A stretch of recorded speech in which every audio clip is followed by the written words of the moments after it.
Welcome to MarcusG.tv. I'm Chef Marcus Giuliano. I'm a chef on a mission.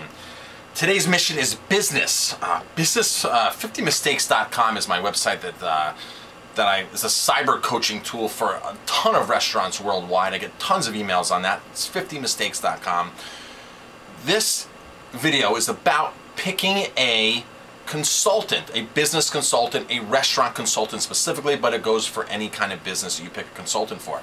I see a lot of chefs that have had restaurants for years that are now that have been into the consulting business, that are going to the consulting business, that are dabbling. You go onto their website and you say, okay, I've had this restaurant for 25 years, for 30 years, and book chef so-and-so to consult your restaurant, right?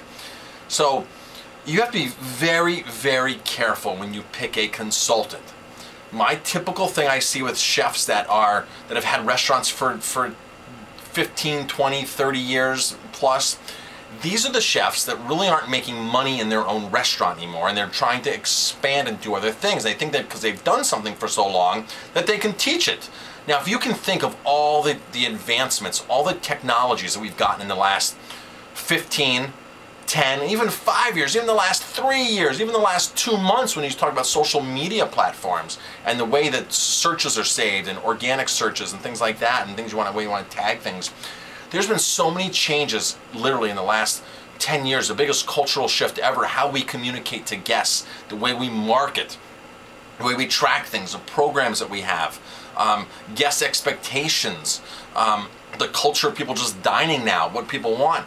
There's so many things that have changed that a lot of these chefs that have been doing this for years aren't caught up with that. And that's probably why, in some cases, that their business isn't doing that well, where they want to go out and consult. I've seen several of these chefs, and it's just like, man, would somebody really hire a chef that was successful years ago and not so successful anymore? So when you hire a consultant, you want to make sure that, for me, I do consulting here and there. This web video is not to promote me as a consultant, but honestly, you want to hire somebody like me or somebody that's on my staff, like Carl, who does a phenomenal job, who helps me do a lot of this behind the scenes stuff, and a lot of my staff training and our marketing, and somebody like Dina, who's our office manager, our manager, because these are the people that are actually doing what needs to be done to run a successful business. These are the people that are on the trenches every day. These are the people that are making a difference. These are the chefs, these are the restaurant managers, these are the owners. These are the people in the industry that are making it happen right now, right here in today's technology age, in today's social media age, into how we advertise, how we communicate, how we do everything.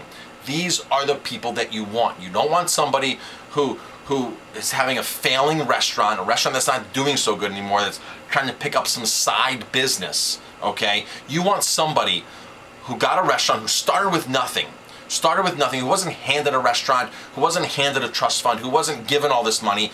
You want somebody who went through the struggles. You want somebody who started out, that didn't think they were going to make it, that persevered and that stuck to it and kept trying things over and over and over again until it worked.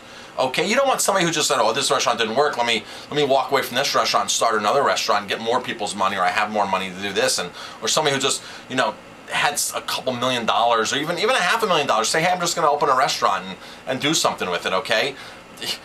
Those are not the people that you want consulting. Those are not the people that you typically want advice. I'm not saying they're not good with money and they're not good with numbers. But when it comes to a restaurant, it takes so much more than being good with money and being good with numbers. I see a lot of people that are good with numbers that don't understand. You still need to give the customer an incredible experience, food, service, and if you're going to start cutting things, of course you can cut, you can buy cheaper food, of course you can cut staff, of course you can do this. But it's a fine balance of where do we cut, how do we spend training dollars, how do we train, how do we enhance the guest experience without taking things away. And these are fine lines that a lot of these consultants just don't know.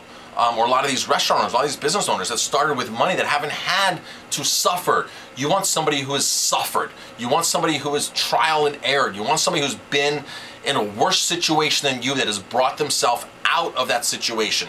You want somebody who has made a success story. You want somebody that has been in a worse situation than you to help you get through. go to my website, 50mistakes.com, check out all the videos I have there. When I first started, I didn't have enough money. I opened my restaurant with $50,000. That's it. Unheard of. I have more in liquor, wine, and beer in stock. I have more money sitting now in inventory and just that than I started with when I first opened the doors of my restaurant. I started from nothing. I grew my business. I felt like going bankrupt a couple times in the first few years. If something wasn't working, I tried again. If something still didn't work, I tried again. I even asked my guests several times, this isn't working, what do I need to do? I would send email surveys. Hey, I did this great offer. I gave this great offer via email. Nobody responded, or not as many people responded as I wanted to. Where did I go wrong? What would have made you respond? These are the kind of people, this is the kind of mentality you have to have when you want to grow your business forward. What can I take from my guests? What can I do for surveys? How can I listen to people? How can I incorporate people's ideas and thoughts into my theme, into my business, and reap rewards from it? How do I track marketing? There's so many things. If you go to 50 Mistakes, a lot of people say, Marcus, you blew my mind on 50mistakes.com. I had no idea it was this involved. And of course, it's designed for restaurants, but it will be for any business. So choose your consultants wisely. There's a lot of big consulting firms out there now that know more about the technology things, that all about that. You can outsource your social media platforms now. You can outsource your Facebook, but they're not personal. You need somebody in your restaurant that's doing it. So be careful. Really, really, really be careful. Speak to restaurant owners that are successful. The biggest thing for me, the biggest advantage for me ever was joining a mastermind group. And I talk about the power of a mastermind group on 50mistakes.com. Surround yourself with people that are smarter with you. Surround yourself with people that can influence you, that can guide you and direct you. Mastermind group is amazing. I go 3 times a year to my mastermind group meetings, and I feel energized and recharged, and it's like sitting with 50 other high-end restaurant consultants that know what they're doing. And of course, we all contribute something to the group, and it's wonderful to be able to sit and get honest feedback from people that are friends, colleagues, people that I respect very well. So join a mastermind group, pick your consultant wisely. I'm Chef Marcus Giuliano. Thanks for watching this video. If you like my videos, please hit like, definitely subscribe to my channel, and definitely share my videos. 50mistakes.com. See you there.